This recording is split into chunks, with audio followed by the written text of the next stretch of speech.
পাবনার আটঘরিয়ায় মরহুম Abbas Ali Khan knockout football টুর্নামেন্টে দ্বিতীয় সেমিফাইনাল ম্যাচ অনুষ্ঠিত হয়েছে।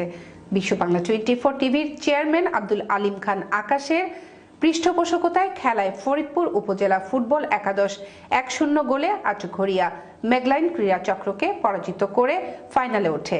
বিস্তারিত দেখুন ডেস্ক রিপোর্টে। বিশ্ব বাংলা 24 টিভি চ্যানেলের স্পন্সরে দীর্ঘ এক মাসব্যাপী মরহুম আব্বাস আলী খান ফুটবল টুর্নামেন্টের দ্বিতীয় সেমিফাইনাল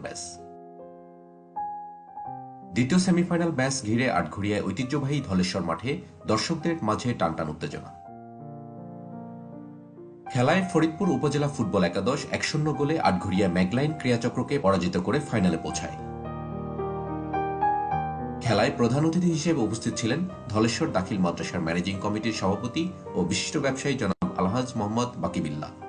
বিশেষ অতিথি হিসেবে উপস্থিত ছিলেন ধলেশ্বর দাখিল মাদ্রাসার সুপার জনাব মোহাম্মদ আব্দুস সামাদ, প্রভাষক শাহিনুর রহমান, বিশিষ্ট ব্যবসায়ী মোহাম্মদ মকবুল হোসেন প্রমুখ।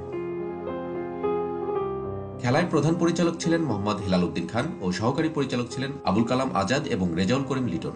উক্ত খেলায় সভাপতিত্ব করেন জনাব মোহাম্মদ রফিকুল ইসলাম আলম। ডেস্ক রিপোর্ট, বিশ্ব বাংলা 24।